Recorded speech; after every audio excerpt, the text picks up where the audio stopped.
ஆன்மீக சொந்தங்கள் அனைவருக்கும் வணக்கம். நம்ம இன்னைக்கு இந்த வீடியோ பதிவில் என்ன மாதிரியான விஷயங்கள் எல்லாம் பார்க்க போகிறோம் அப்படின்னு பார்த்தீங்கன்னா, பார்த்த உடனே பாசமாக பழகும் குணமுடைய மிதுன ராசி அன்பர்கள் அனைவருக்கும் இந்த பௌர்ணமிக்கு பிறகு கிரகங்களுடைய அமைப்பால் சில பல விஷயங்கள்லாம் உங்களுடைய வாழ்க்கையில் நடக்க போகுது.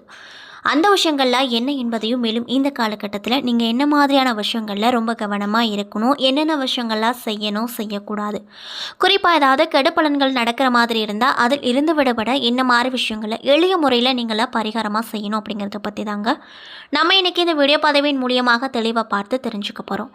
இந்த பதிவில் சொல்லப்படக்கூடிய அனைத்து விதமான தகவலுமே மிதுன ராசி நேர்கள் அனைவருக்குமே பயன் தரக்கூடிய விஷயங்களாக தான் இருக்கக்கூடும். ஸோ வீடியோவை ஸ்கிப் பண்ணாமல் தொடர்ச்சியாக பாருங்கள்.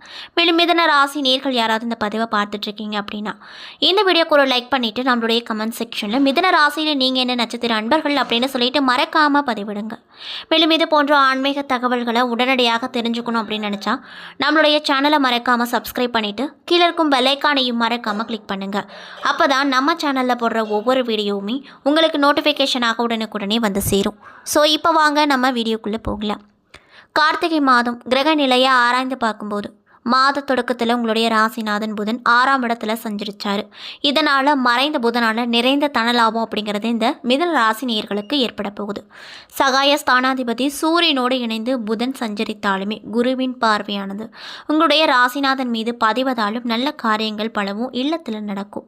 பணவரவு அப்படிங்கிறது திருப்தி தரக்கூடிய வகையில் இருக்கக்கூடும். திருமணம் போன்ற சுப காரியங்கள் இல்லத்தில் நடக்கும். மேலும் ரிஷப ராசியில் சஞ்சரிக்கக்கூடிய குரு பகவான் இந்த மாதம் முழுவதும் வக்ரம் அடைகிறார். மேலும் உங்கள் ராசிக்கு 7 மற்றும் 10 ஆகிய இடங்களுக்கு அதிபதியானவர் தான் இந்த குரு பகவான். அவர் வக்ரம் பெறுவது உங்களுக்கு நிறைய விதமான மாற்றத்தை கொடுக்கும். மேலும் சுப செய்திகள் வந்த வண்ணமாகவே இருக்கும். துணிந்து எந்த முடிவையும் எடுத்து அதில் வெற்றியும் பெறுவீங்க. அது மட்டும் இல்லாமல் தொழில் ரீதியாக நீண்ட நாட்களாக செயல்படுத்த முடியாத சில திட்டங்களை இப்பொழுது செயல்படுத்தி பாராட்டப்படுவீங்க. இதனால் நீங்கள் இந்த காலகட்டத்தில் ரொம்பவே சந்தோஷகரமாக காணப்படுவீங்க. மேலும் வாடகை கட்டிடத்தில் நடைபெற்ற தொழிலை சொந்த கட்டிடத்திற்கு மாற்றும் முயற்சி கைக்கூடி வரும். உயர்ந்த மனிதர்களின் ஒத்துழைப்போடு நல்ல காரியங்கள் அனைத்துமே எந்த ஒரு தடையும் இல்லாமல் நடக்கும். வியாபார விருத்தி உண்டாகும். பல நாட்களாகவே தொல்லை கொடுத்து வந்தவங்க இப்போ தானாகவே விலகி போயிடுவாங்க. மேலும் கடகத்தில் சஞ்சரிக்கக்கூடிய செவ்வாய் பகவான் இந்த மாதம் முழுவதுமே கும்பத்தில் சஞ்சரிக்கும் சனியை பார்க்கிறாரு. இதனால் உங்களுடைய ராசிக்கு 6 மற்றும் 11 ஆகிய இடங்களுக்கு அதிபதியானவர் தான் இந்த செவ்வாய் பகவான். மேலும் சனி மீது அவரது பார்வை பதியும் போது உத்தியோகத்தில் நல்ல மாற்றம் உங்களுக்கு பிறக்கும். இன்னும் சிலருக்கு ஊர் மாற்றம் ஏற்படும். ஊதிய உயர்வோடு வருமான மாற்றங்களும் உண்டாகும். அது மட்டும் இல்லாமல் வெளிநாடு வேலைக்காக முயற்சித்தவர்களுக்கு அதுவும் இந்த காலகட்டத்தில் கைகூடி வரப்போகுது. ஆக மொத்தத்தில் இந்த மிதுன ராசி நேயர்களுக்கு பொற்காலம் வரப்போகுது அப்படின்னே சொல்லலாம்.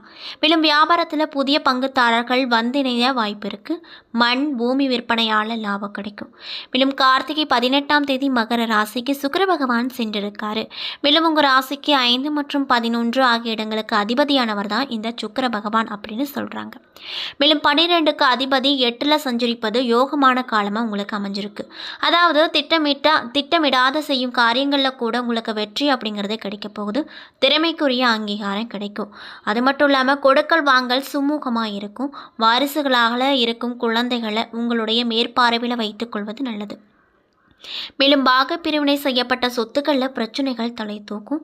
அதே போல் கடகராசியில் சஞ்சரிக்கக்கூடிய செவ்வாய் கார்த்திகை 18ஆம் தேதி வக்ரம் பெற்றிருக்காரு. மேலும் உங்கள் ராசிக்கு 6 மற்றும் 11 ஆகிய இடங்களுக்கு அதிபதியானவர் தான் இந்த செவ்வாய் பகவான். மேலும் 6க்கு அதிபதி அப்படின்னு சொல்லக்கூடியவர் வக்ரம் அடைவதால் உத்தியோகத்தில் பிரச்சனைகள் தலை தூக்கும். உயர்ந்த மனிதர்களிடம் பகை உருவாகும். இடம் பூமி சம்பந்தப்பட்ட வகையில் செய்யும் முயற்சிகள் தாமதம் ஏற்படும். தேக ஆரோக்கியம் சீராக மாற்றும். மருத்துவம் கை கொடுக்கும். அதே போல் புதிய மனிதர்களின் சந்திப்பால் பொருளாதார நிலை உயரக்கூடும். என்றாலுமே வரவை காட்டிலும் செலவு அப்படிங்கிறது உங்களுக்கு அதிகமாக இருக்கும். பொது வாழ்வில் ஈடுபட்டு இருக்கக்கூடியவங்களுக்கு நல்ல திருப்பங்கள் ஏற்பட போகுது. வியாபாரம் மற்றும் தொழில் செய்பவர்களுக்கு மாதத்தின் பிற்பகுதிக்கு மேலே நன்மைகள் உண்டாக போகுது. அது மட்டும் இல்லாமல் உத்தியோகத்தில் இருப்பவங்களால் தடைப்பட்ட பதவி உயர்வு தானாகவே வந்து சேரும். மேலும் மாதத்தின் மைய பகுதிக்கு மேலே கலைஞர்களின் எதிர்பார்ப்புகள் அனைத்தும் நடக்கும். மாணவ மற்றும் மாணவிகளுக்கு ஆசிரியர்களின் ஆதரவு முழுமையாக கிடைக்கும். பெண்களுக்கு வருமானம் திருப்தி தரக்கூடிய வகையில் இருந்தாலுமே விரயங்கள் அதிகரிக்கும். இந்த காலகட்டத்தில் சுப செலவுகள் ஏற்பட போகுது. மேலும் உங்களுக்கு அதிர்ஷ்டம் தரக்கூடிய நாட்கள் 8, 9, 12, 13. மகிழ்ச்சி தரக்கூடிய வண்ணம் ஆரஞ்சு அப்படின்னு சொல்கிறாங்க. அது மட்டும் இல்லாமல் மிதுன ராசியின் மிருக சீரிஷம் 3 மற்றும் 4 பாதங்கள், திருவாதிரை, புனர்பூசம் 1, 2, 3 பாதங்கள் என நட்சத்திரங்கள் அடங்கியிருக்கு. கிரகநிலையை ஆராய்ந்து பார்க்கும்போது தனவாக்கு குடும்பஸ்தானத்தில் செவ்வாய், சுகஸ்தானத்தில் கேது, ரணருண ரோகஸ்தானத்தில் சூரியன், புதன், சந்திரன், களத்திர ஸ்தானத்தில் சுக்கிரன், பாக்கியஸ்தானத்தில் சனி, தொழில் ஸ்தானத்தில் ராகு, அயனசைன போகஸ்தானத்தில் குரு என வலம் வருதுங்க. மேலும் கிரக மாற்றங்களானது 3/12/2024 அன்று சுக்கிர பகவான் களத்திர ஸ்தானத்தில் இருந்து அஷ்டமஸ்தானத்திற்கு மாறியிருக்காரு. மேலும் 15/12/2024 அன்று சூரிய பகவான் ரணருண ரோகஸ்தானத்தில் இருந்து களத்திர ஸ்தானத்திற்கு மாற போகிறாரு. மேலும் 30/12/2024 அன்று சுக்கிர பகவான் அஷ்டமஸ்தானத்தில் இருந்து பாக்கியஸ்தானத்திற்கு மாற போகிறாரு.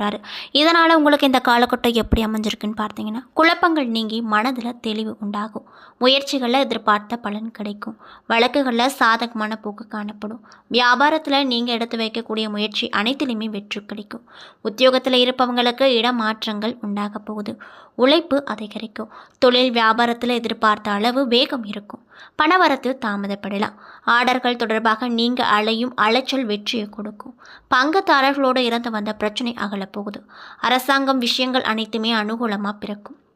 மேலும் குடும்பத்தில் இருப்பவர்களின் வீண் பேச்சால் மன வருத்தம் உண்டாகக்கூடும். கணவன் மனைவிக்கிடையே திடீர் கருத்து வேற்றுமைகள் ஏற்பட்டு அதற்கு பின்னர் சரியாகிவிடும். வீண் பிரச்சனைகளில் தலையிடாமல் நீங்கள் ஒதுங்கிக் கொள்வது இந்த காலகட்டத்தை பொறுத்த வரைக்கும் ரொம்ப நல்லது அப்படின்னு சொல்லப்படுது. மேலும் உறவினர்கள் நண்பர்களிடம் பழகும் போது கவனமாக இருப்பது நல்லது. அதைவிட முக்கியமான விஷயம் என்னென்னு பார்த்தீங்கன்னா, பேச்சுவார்த்தைகளில் நீங்கள் ரொம்ப கவனமாக இருக்கணும். மேலும் பெண்களாக இருக்கக்கூடியவங்களுக்கு குழப்பங்கள் நீங்கி மனதில் தெளிவு உண்டாகும். எதையும் ஒரு முறைக்கு இருமுறை யோசித்து செய்வது ரொம்ப ரொம்ப நல்லது. மேலும் கலைத்துறையில் இருக்கக்கூடியவங்களுக்கு காரியம் வெற்றிக்கு தேவையான உதவிகள் கிடைக்கும். எதிர்பாராத செலவு உண்டாகும். சொத்து மனை சம்பந்தப்பட்ட காரியங்களில் தடை தாமதம் ஏற்பட போகுது. வீண் பயம் ஏற்படும். ஏற்கனவே செய்த காரியங்களுக்கான பலனை அடைய வேண்டிய நிலை வரும். மேலும் அரசியல் துறையில் இருக்கக்கூடியவங்களுக்கு வீண் வழக்கு விவகாரங்கள் வரக்கூடும். எச்சரிக்கையாக செயல்படுவது ரொம்ப நல்லது. அது மட்டும் இல்லாமல் வெளிநாட்டு பயண வாய்ப்புகள் வரக்கூடும். இன்னும் சிலருக்கு வெளியூர் பயணங்கள் செல்வீங்க. எதிர்பாலினத்தாரோடு பழகும்போது ரொம்ப ரொம்ப கவனமாக இருப்பது நல்லதுங்க. மனதில் புது தெம்பு உண்டாகும், மகிழ்ச்சி அதிகரிக்கும். மேலும் மாணவர்களுக்கு முயற்சிகளில் எதிர்பார்த்த பலன் கிடைப்பதில் தாமதம் ஏற்படும்.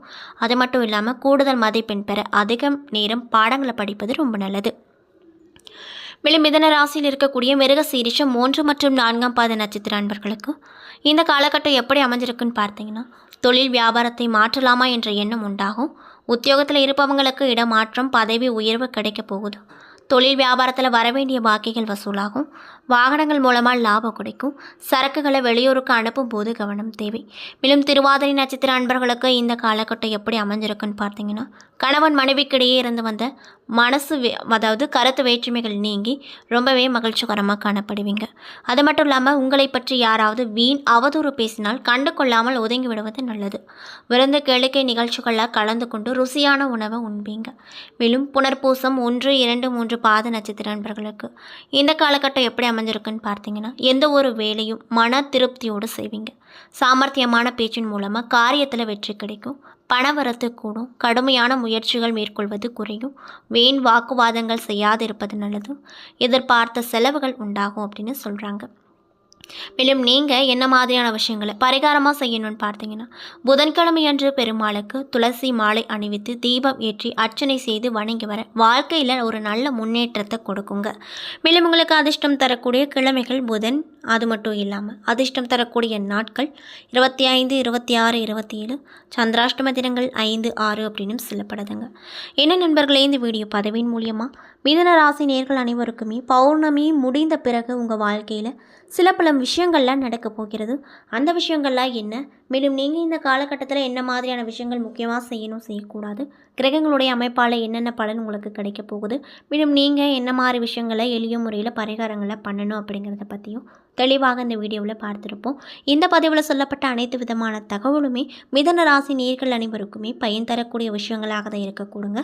ஸோ வீடியோ பிடிச்சிருந்தா லைக் பண்ணுங்கள், ஷேர் பண்ணுங்கள். அது மட்டும் இல்லாமல் மிதுன ராசி நேயர்கள் யாராவது இந்த பதிவை பார்த்துட்ருக்கீங்க அப்படின்னா இந்த வீடியோக்கு ஒரு லைக் பண்ணிவிட்டு மிதுன ராசியில் நீங்கள் என்ன நட்சத்திர அன்பர்கள் அப்படின்னு சொல்லிட்டு மறைக்காமல் நம்மளுடைய கமெண்ட் செக்ஷனில் பதிவிடுங்க. மேலும் இது போன்ற ஆன்மீக தகவல்கள் அனைத்தையுமே உடனடியாக தெரிஞ்சுக்கணும் அப்படின்னு நினச்சா நம்மளுடைய சேனலை மறக்காமல் சப்ஸ்கிரைப் பண்ணிவிட்டு கீழே இருக்கும் பெல்லைக்கானையும் மறக்காமல் கிளிக் பண்ணுங்கள். அப்போ தான் நம்ம சேனலில் போடுற ஒவ்வொரு வீடியோவுமே உங்களுக்கு நோட்டிஃபிகேஷனாக உடனுக்குடனே வந்து சேரும். நன்றி.